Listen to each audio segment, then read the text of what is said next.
That was a pickup. It just got light. I just lost the weight.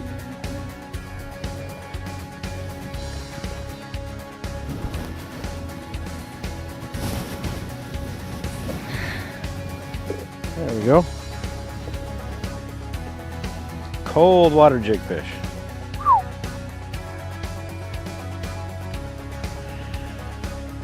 All right, not a huge one, but hey, I'll take it in the wintertime. Hey folks, Glenn May here with BassResource.com, and today let's talk about fishing jigs in deep, cold water.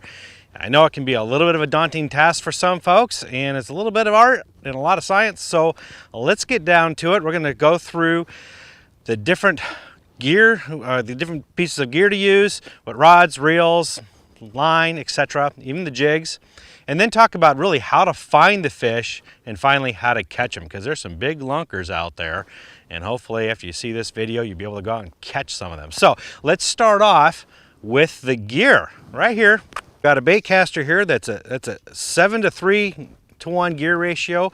I would recommend something between a 7-1 and a 7-5 or 7-8 to 1 gear ratio. What seems to happen every time, when you catch a fish deep, they go Polaris on you. They go straight up and they head for the surface, and sometimes they do it really fast, and you need a fast gear ratio to catch up to them and keep that line taut as it comes up. So that's why I use fast gear ratios. The line I use Seagar's, usually in Vizix, but sometimes in Brazix line, 17-pound fluorocarbon. That I prefer when you're fishing deep, because what you're doing most of the time is you're fishing rocky structure, or you may have rock cover, both in the form of boulders or big chunk rock. Sometimes you'll have some wood down there, so either a tree line or maybe you're fishing a stump row, something like that, but rarely are you going to have vegetation. Braid doesn't do well in rocks. Matter of fact, rocks is kind of like braid's kryptonite. It actually nicks up, frays the line faster, and will actually cut it at times. So I don't use braid in this situation. A Brazix works great. It's fluorocarbon, so it has that sensitivity. You maintain a better connection to that jig. You've got that sensitive straight line connection to it. And it's also really abrasion resistant against all that rocks and stuff that you're going to be dragging it across. It holds up really well. So that's why I use a Brazix. Now the jig, I want to talk a little bit about the jig. These jigs come in all kinds of different sizes, different shapes, different types. But for fishing deep water, what I really prefer is a football jig. Specifically, well, for several reasons. Football jig, if you notice, the weight is in the front. So it's weight forward. You're going to need that because it'll fall straight down. It falls vertically. If you're using a jig that say is designed for vegetation, it has that cone nose, that bullet head nose, it can swirl and spin and dive off to one side, and it won't get that straight drop that you need. Plus it's not all weight forward. The weight's distributed a little bit further back. So a football jig does the trick there. Plus the action of this football jig, when you pull it across the bottom, it has this kind of wobbly side-to-side action, which you're trying to mimic a crawfish. So it really looks like a crawdad, kind of crawling across the bottom, meandering, making its way across the bottom. So a football jig does a perfect job of that. If you notice, this is a really big football head jig. Look at the size of that head, man. I use between a 1/2 ounce and 1 ounce size jig. This is a 3/4 ounce. Several reasons for that. First of all, in this time of the year and fishing deep, the fish aren't suspended up. They typically aren't in the mood to chase. You're looking at colder weather temps, colder water temps. I'm talking about temps that are under 50 degrees, sometimes getting into the low 40s and upper 30s. Bass aren't going to race up and chase after a jig that's fallen when under those conditions. So a slow fall is not a critical component. Keeping it on the bottom and maintaining contact with the bottom is. Especially a lot of times when you have this cold water conditions, you have adverse weather. When you're out in these conditions, trying to maintain contact in the bottom with a jig is real difficult, especially when it's windy. So a heavy jig is in tall order for that. You can keep it on the bottom, maintain contact, and it helps you detect those subtle bites. So with the trailer here, if you notice, it's a different kind of trailer. Typically what I like to use is a rage craw trailer. It's got those flanges on the craws, and it makes it flippity-flap as it falls and gives it action as you crawl across the bottom. Cold water situation, Crawdads aren't super active. They're moving real slow and lethargic. That's what the cold water does to them. So a bait that has a lot of movement and action to it looks out of place to the bass. It's just not natural. So I'm not using rage craws. Instead, I'm using a trailer that has a lot less action. It's more just straight fall. This one happens to be a V&M cherry bug trailer, but you can also use a zoom chunk trailer. It's a dynamite trailer to use, especially when you're fishing cold, deep water jigs. There we go. Yeehaw! We got a fish. We have a smallie or large? We got a largemouth. We got a largemouth. A nice largemouth too.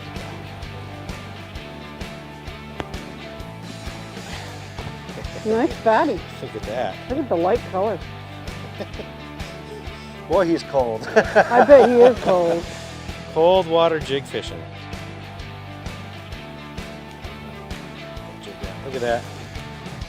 You can you barely see his stripes. Yeah. He's so light. He's deep.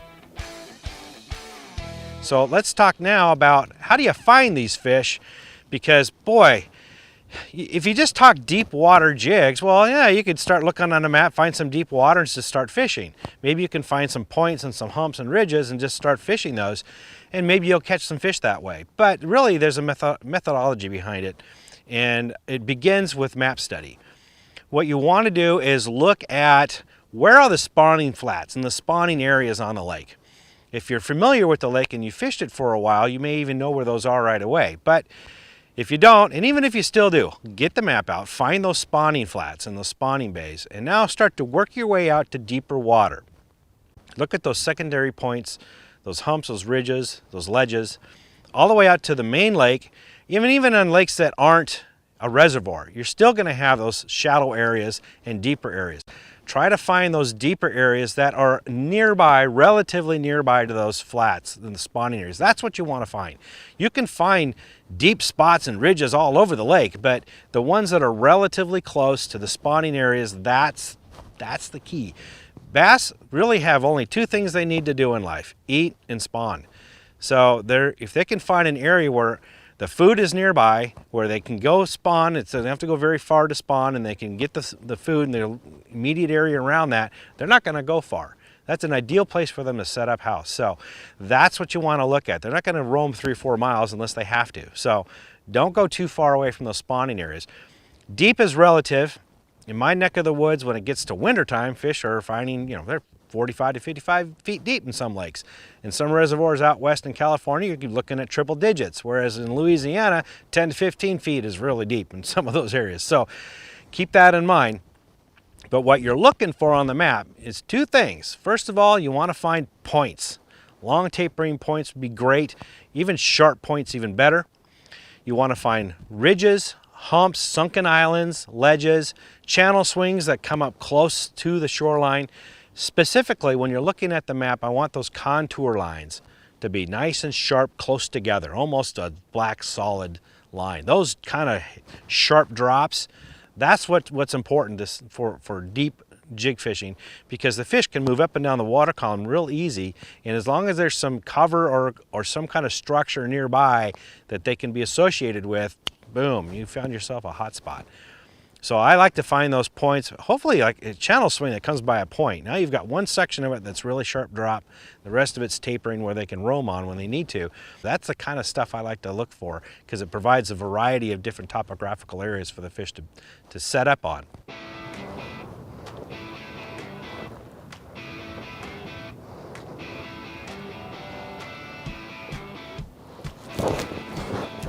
Ah, look at that, good fish.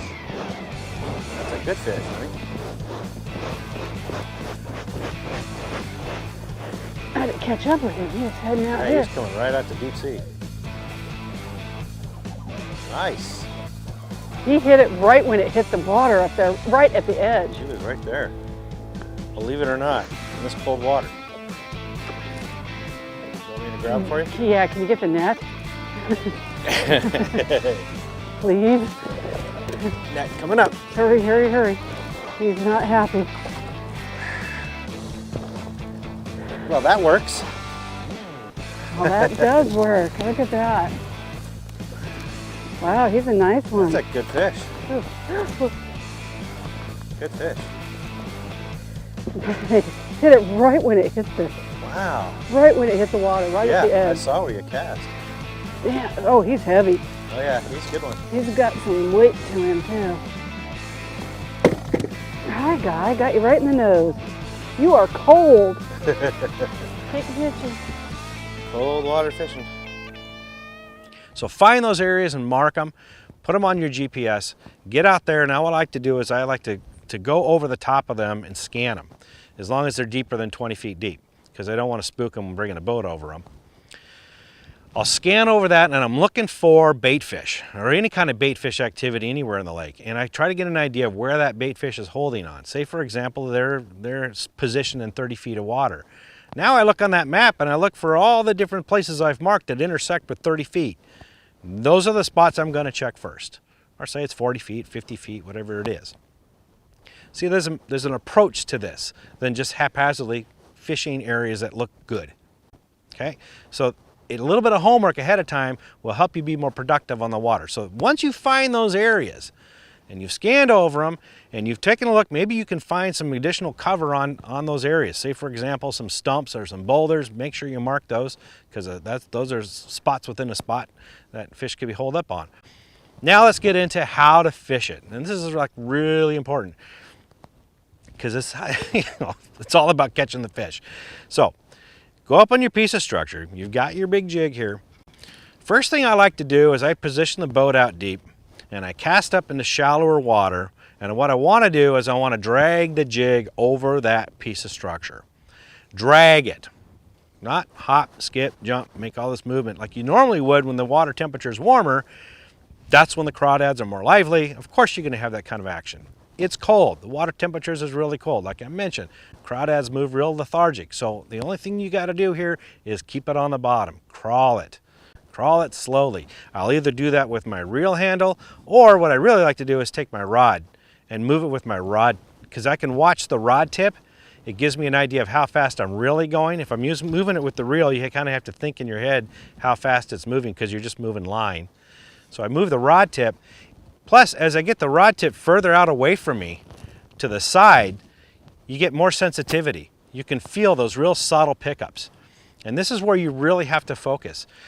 Those pickups, the bass, what you're doing is you're presenting a bait that looks vulnerable and that's not going to move fast. That is, and it's also big, so it's lots of protein, lots of calories. That is candy for bass. Okay, very opportunistic. They don't have to rush down, chase it down, and hammer it. So your strikes aren't going to be really strong because they're not going after it. They're just going to swim up to it and go, and they may even stay in place. So your bites are going to be real soft. Moving the rod to the side, moving with the rod, you'll feel you're bumping along the rocks, they're vibrating. You can feel all coming up through the abrasics, bump, bump, bump, bump, bump, bump, and then it might go to a thud, thud, thud, thud. Or it just might get lighter. You'll just kind of like stop bumping and it's lighter as you're pulling along. Like, what happened? Probably a fish picked it up. It's that subtle. So pay real close attention to the feel, and also watch where the line is entering the water. Sometimes all you'll see is just the line do a little pop, or it might just start to move off to one side. If you didn't do that, something on the other end is. So set the hook. So you have to maintain focus, and it's hard to do when it's cold out. So you got to really stay in tune to what you're doing, but drag it over the piece of structure. Once you do that, multiple casts are key to this technique, because a lot of times it's the angle that's important when you're deep jig fishing. The piece of structure, you pull it, make sure you go into some sort of pattern. So you crisscross as you go around it. So you make a very methodical approach and cover it at different angles, because sometimes all it takes is getting across that sweet spot in the structure and at the correct angle, and boom, you'll pick up a fish.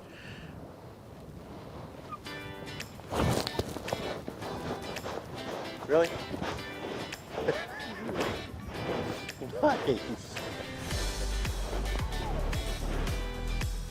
Another nice largie. Wow, you got the magic touch today. In the net on that one too? Yeah, please.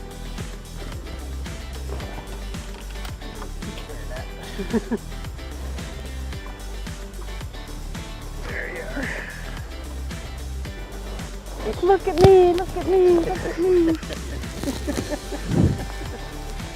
I got the magic touch today. All right. Cold water fishing. And this fish is cold. Cold water jigs. Not as big as the last one, but I'll take it. Now, once you catch a fish, bring some buoys along, marker buoys. Because what I do is I'll kick a marker buoy over the side of the boat, and I'll mark. That's not the position where the fish are. I mark it right next to the boat, because now I've got the angle relative to that structure figured out. That's where I picked up a fish, so I want to replicate that. So mark it, put the buoy down. Now you can keep that boat next to that marker buoy and keep making casts with that angle with this jig. And a lot of times it won't be fast and heavy action. It's not like you're going to catch a fish every single cast, but you will increase your likelihood of catching more fish off that piece of structure now that you've figured out what cast you need to make.